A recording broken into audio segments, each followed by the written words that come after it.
हरे कृष्णा। सभी को प्यार भरी राधे राधे। मैं पूजा कृष्णा दासी आप सभी का स्वागत करती हूँ कृष्णा डिवोशन यूट्यूब चैनल पर। आप सभी मेरे साथ रह रहे हैं कृष्णा डिवोशन चैनल पर और भक्ति के मार्ग पर आगे बढ़ रहे हैं और श्री कृष्ण चंद्र जो हमारा मार्गदर्शन कर रहे हैं। हम प्रतिदिन उनकी ही कथाओं का चर्चा कर रहे हैं और श्री कृष्ण ने हमें अपना पात्र चुना है, इसीलिए हम उनकी कथाओं का पठन कर रहे हैं और आप सभी भक्तजन श्री कृष्ण की कथाओं का श्रवण कर रहे हैं। श्री कृष्ण चंद्र जो कंस के द्वारा मथुरा में बुलाए गए हैं और कंस कपटी है, उसके मन में कपट है कि कृष्ण और बलराम का वो वध करे, लेकिन होता उसके उलट है। भगवान श्री कृष्ण हैं तो वो क्या क्या लीला रचा रहे हैं मथुरा के नगर में, हम श्रवण कर रहे हैं विभिन्न एपिसोड्स के ज़रिए। और आज हम भाग 194 श्रवण करेंगे और आज की कथा है श्री कृष्ण चंद्र जी द्वारा शिव का धनुष भंग। तो आइए श्रवण करते हैं प्यारी सी कथा। एक मथुरा के नागरिक ने श्री कृष्ण और उनकी मंडली को दिखाया कि शिव धनुष यही है, इशारा करके। सब लोग उस विशाल वेदिका में रखे हुए शिव धनुष को देख रहे थे और बाहर से द्वार लगा हुआ था, भीतर कोई भी जा नहीं सकता था और सैनिक लोग धनुष की रक्षा में लगे हुए हैं। अब कृष्ण जी और उनके जो सखा जन हैं, जब वो देख रहे हैं यज्ञ के धनुष में, तो एक दो बार कंस के सैनिकों ने लाठी उठाकर कहा, हटो हटो, यहाँ से हट जाओ। तो मनसुख बोल उठा, मामा जी को धनुष है, देखवे तो दे जरा। तो सैनिकों ने कहा, आगे बढ़ो। हाँ हाँ ठीक है, आगे जाओ, तुम बालकों का कोई मतलब नहीं है इस धनुष से।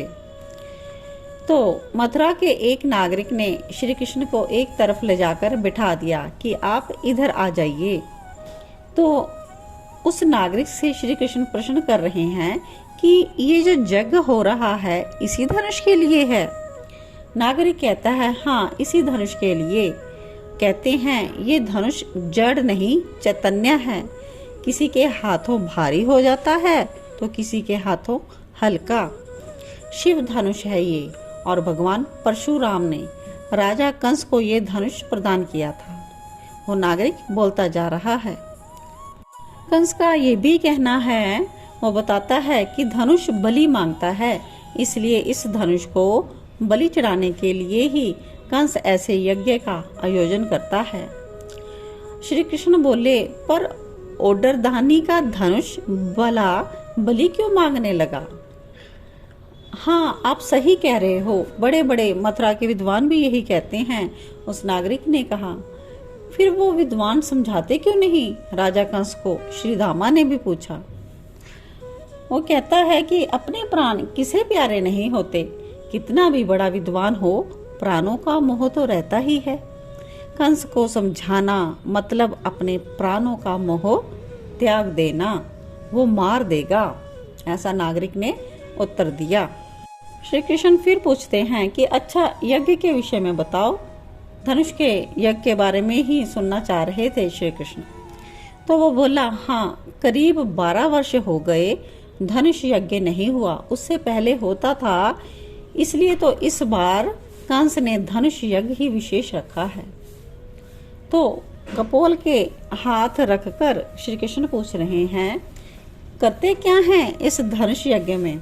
तो आगे से नागरिक उत्तर देता है कि रंगेश्वर महादेव का पूजन चलता रहता है, उधर धनुष का भी पूजन किया जाता है, नागरिकों को बुलाया जाता है। हाँ समस्त मथुरा की प्रजा को उपस्थित होना ही है इस यज्ञ में। फिर श्री कृष्ण चंद्र जी पूछते हैं, फिर? नागरिक बोला, फिर धनुष उठाओ। किससे उठेगा धनुष? नागरिक सभी सामान्य ही तो हैं और यह धनुष असामान्य है, जो इसे छू लेता है उसकी आदि शक्ति ये खींच लेता है, ऐसा है ये धनुष। फिर श्री कृष्ण को सब जानना रुचिकर लग रहा है, वो फिर करते हुए आगे प्रश्न करते जा रहे हैं। नागरिक कहता है, फिर किसी से धनुष उठता नहीं है। तब राजा कंस स्वयं आता है और जैसे तैसे धनुष को उठाता है, फिर उसमें बाण लगाता है। मनसुख कहता है बाण चलाता भी है इस धनुष से। हाँ, बाण लगाकर वो छोड़ देता है, पर छोड़ता कहाँ है? बाण का लक्ष्य तो होगा, मनसुख ने पूछा। नागरिकों के ऊपर छोड़ता है, और जो मर जाए उस बाण से उसी की बलि चढ़ गई, यज्ञ पूर्ण हुआ। यह कहकर मथुरा का नागरिक चुप हो गया। जब श्री कृष्ण ने देखा कि सामने एक सैनिक खड़ा है, उसी को देखकर ये नागरिक बेचारा डर से चुप सा हो गया है। लाल लाल आंखें दिखाई दी उस नागरिक को सैनिक की, और वो क्या बोलता है? धनुष के बारे में बता रहा है तू, कल तेरी बलि चढ़ेगी, समझे? तब वो बेचारा नागरिक डर गया। श्री कृष्ण ने उसके हाथों को पकड़ा और सैनिक की ओर देखते हुए बोला, मैं कृष्ण, राजा कंस का भांजा। ये बात बड़े प्रेम से मुस्कुराकर बोले कृष्ण। हृदय में रस घोल दिया उस सैनिक के श्री कृष्ण की वाणी ने। अच्छा अच्छा, ये कहकर वो आगे जाने लगा, पर श्री कृष्ण कैसे उसे छोड़ देते? श्री कृष्ण उसके पीछे गए। सुनो, हमें धनुष को देखना है। सैनिक मना करते हुए भीतर चला गया। नहीं, ये संभव नहीं है, और द्वार को भीतर से बंद कर दिया। कृष्ण कहते हैं, सुनो, खोल दो द्वार, बस धनुष को देखेंगे। श्री कृष्ण बाहर से ही बोले जा रहे थे। सैनिक ने अपनी मजबूरी बताई कि आध घड़ी बस धनुष को देखना और चले जाना। ठीक है, ठीक है, ठीक है, बस देखेंगे और प्रणाम करेंगे बस। श्री कृष्ण बोले, आ जाओ भीतर। सैनिक ने सबको भीतर आने दिया। बड़े प्रसन्न हुए श्री कृष्ण। भीतर जाते ही चारों ओर दृष्टि दौड़ाई। सैनिक लोग खड़े हैं, धनुष की पूरी सुरक्षा है। तो दूसरा सैनिक बोला, अब जाओ बाहर, धनुष देख लिया ना? अरे, हमारे मामा जी का तो माल है, थोड़ा और देखने दो, मनसुख मस्ती में बोल रहा था। श्री कृष्ण के कान में कहा मनसुख, धनुष उठा दूं तो गिरिराज गोवर्धन से तो हल्का होगा ही। बलभद्र भैया भी हंसते हुए बोले। बस फिर क्या था, भागे धनुष की वेदिका की ओर श्री कृष्ण। सैनिक श्री कृष्ण के पीछे भागे। दो चार तो थे, वो मनसुख आदि को पकड़ने में लगे। तो ये सब सखा बोले, हमें पकड़ के क्या होगा, उसे पकड़ो। तो वो सैनिक श्री कृष्ण के पीछे ही भागे, पर श्री कृष्ण धनुष जहाँ रखी थी उसी वेदिका में खड़े हैं। कुछ क्षण के लिए रुके थे बस, फिर तो देखते ही देखते धनुष को उठा लिया, टिका लिया। उस धनुष के एक छोर को झुकाया और झुकाया, झुकाते चले गए, जब तक एक तेज ध्वनि के साथ वो धनुष टूट गया। कंस का सिंहासन हिल गया, उस सिंहासन के ऊपर का ध्वज गिर गया। मथुरा कांप गई। मथुरा के नर नारी पहले समझ नहीं पाए कि हुआ क्या है, पर जब उन्हें पता चला कि धनुष उन्हीं भुवन सुंदर ने तोड़ दिया है, बस फिर क्या था, खुलकर सामने आने लगे नागरिक। राजा का विरोध मुखर होने लगा। सब आनंदित होते हुए रंगशाला की ओर दौड़े। सैनिकों ने रोकने का प्रयास किया, पर आज ये रुक नहीं रहे थे। राजा कंस ने सभा छोड़ दी। राजा कंस अपने निज महल में चला गया। जब उसने सुना कि कृष्ण ने धनुष तोड़ दिया, तो वो कांप उठा।